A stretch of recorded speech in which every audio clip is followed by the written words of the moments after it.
Hi, um, I'm coming to you in a vlog form today because I wanted to talk to you kind of like face to computer screen, I guess is what we're calling it. There's just so much going on, and I wanted to be able to share with you and just talk.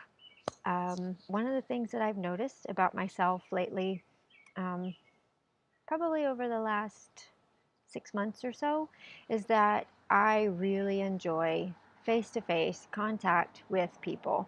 I enjoy networking. I enjoy meeting new people. I enjoy talking and sharing and listening. Um, Hearing people LOL in person is something that I enjoy as well.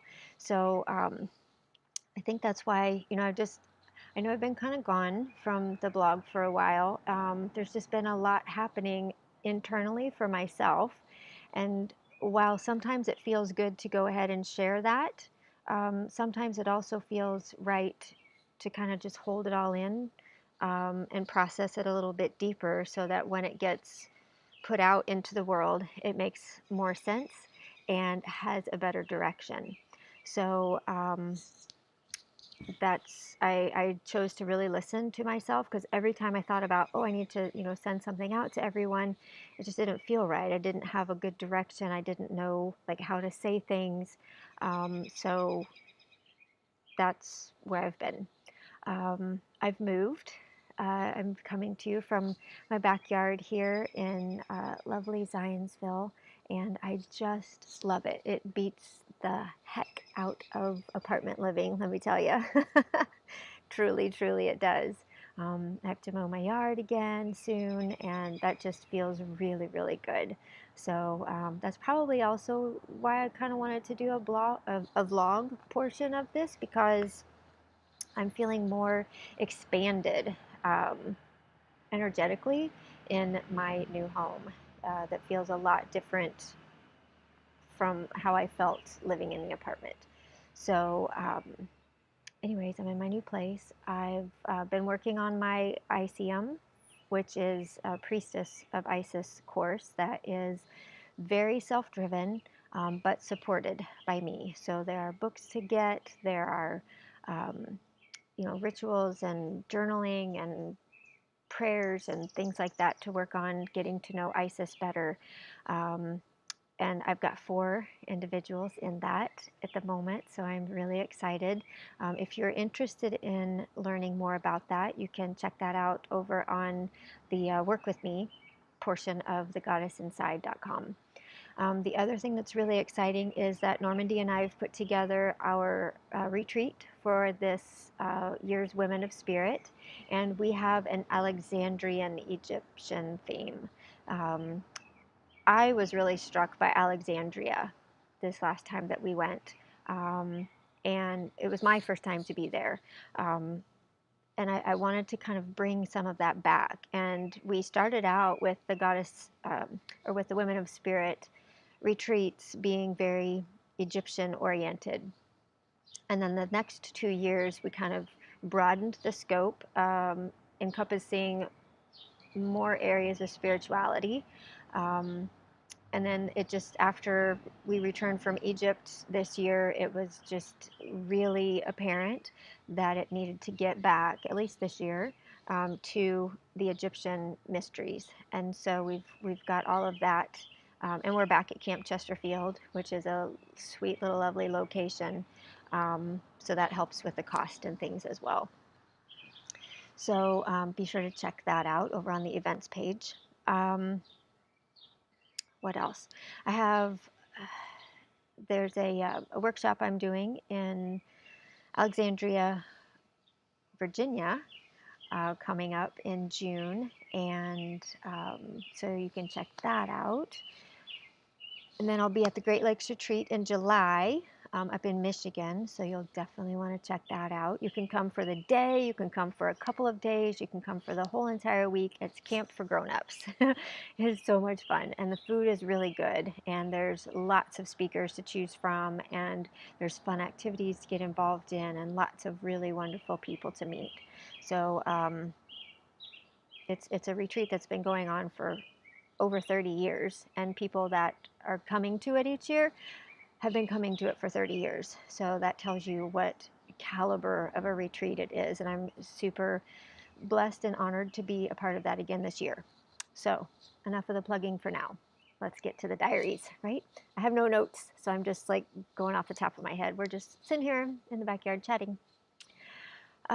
So living here in Zionsville has been really, really wonderful. And like I said before, just expansive. My spirit feels expanded. I can go for a walk at midnight if I want to, and I feel very safe in the village.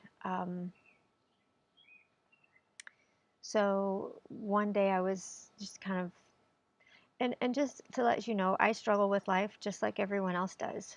Um, I appreciate and utilize, there's a little chipmunk, my divine connection to help guide me and support me and let me know, how to deal with things or how to move forward.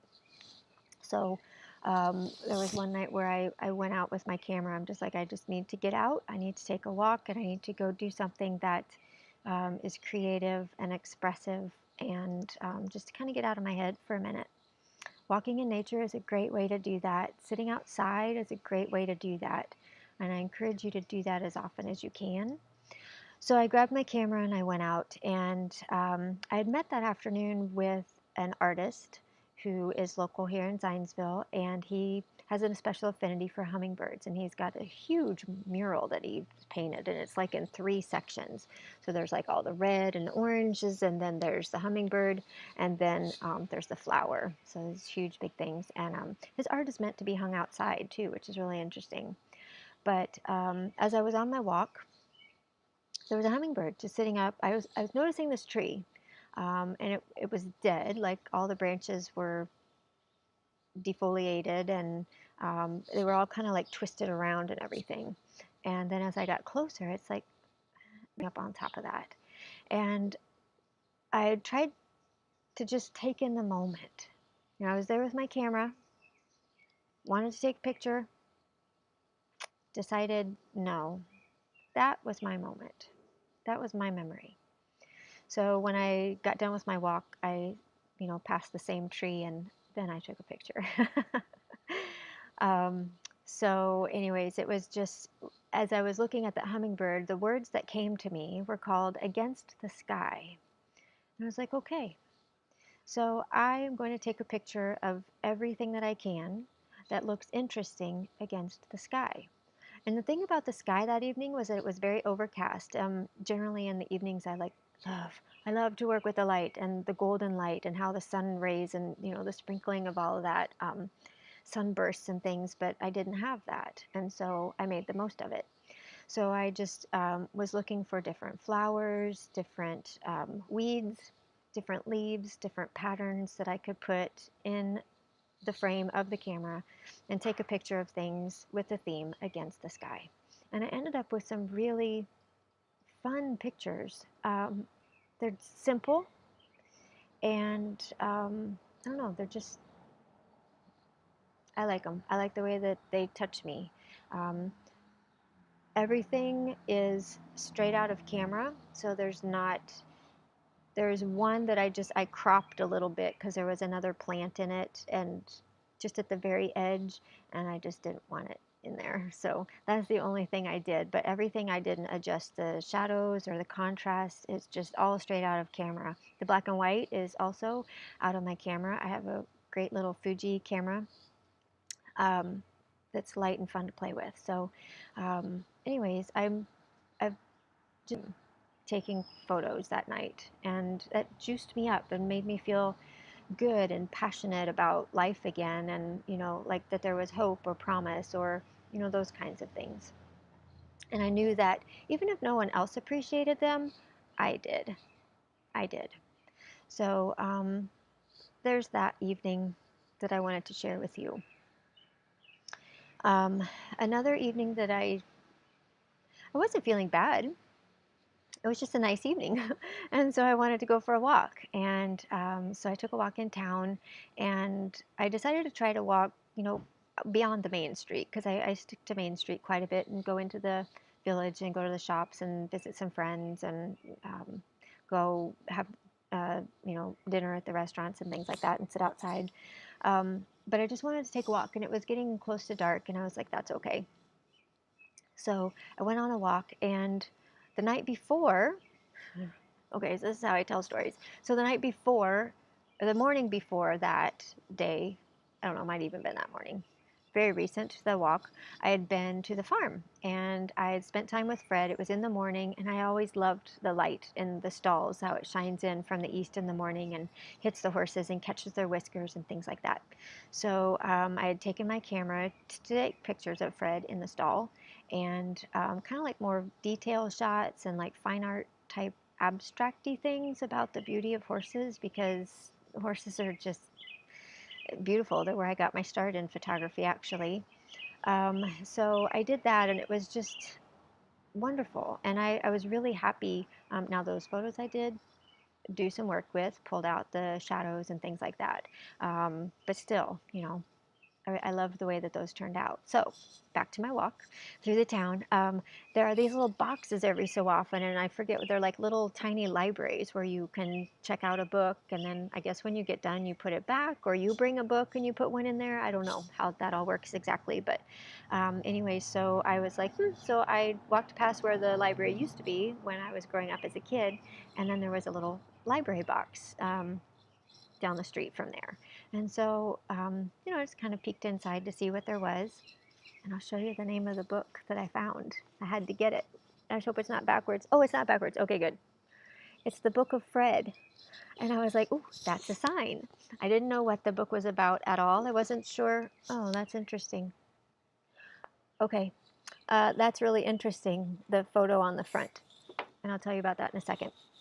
So my horse's name is Fred. This is a whole book about Fred. So I thought, yeah. So I got that, and I started reading it. And it's very much, I think, kind of like the Poisonwood Bible, where you've got the different characters, but then there's chapters or sections of the book that are written in that character's voice.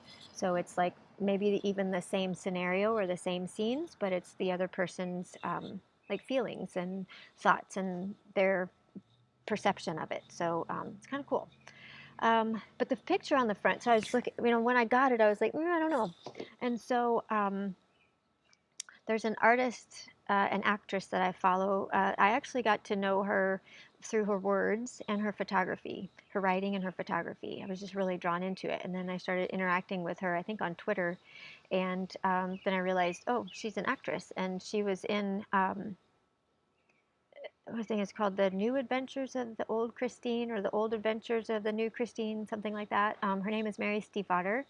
And anyways, I was scrolling through Instagram, and she had posted some photos that she had taken of koi fish, like from up above down into the water. And they were just beautiful.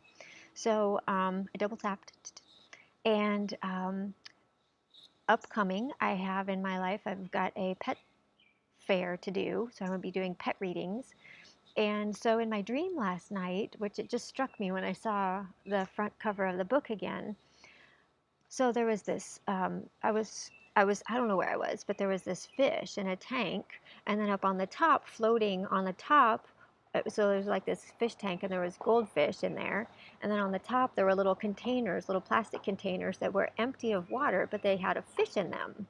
Like when you see the fish in a little bag, a little baggie of water, like it had been in a little baggie of water, but it wasn't in water. And so the fish on the top was dead in this little container. And I was like, well, that is really sad. And then there was another container over to the side. It was a larger aquarium, and there was this large fish in it. And all of a sudden, the fish like jumped out of it, and it was like swimming through the air to me and landed on the floor. So I was like crawling under the table to grab it, and grabbed a hold of this fish, and I put it back in. And I remember in the dream you could feel it, like the sliminess of it and the texture of the scales and the fin on the top and everything. So I put it back in the container in the aquarium. And then not 2 minutes later, it like jumped out again, and I caught it. And I felt like I was having this conversation with this fish. And at the moment, I don't remember what the conversation was, but I just remember feeling like I can I can tell what this fish is feeling and thinking, and I have a really great connection with it. And then as I was getting, I need to put it back, but I want to make sure it doesn't jump out again. And then I looked at it closer and I realized it had an on-off switch to it. And it was an electric or a toy type fish. And that was my dream. So if you want to analyze that, that's great. Go ahead. I don't know how long vlogs are supposed to be. I had a lot of things to tell you. I just thought it might be easier for me to share in this format. So I hope you've enjoyed. If you've watched all the way through, thank you for watching. This is my face. This is me. This is who I am.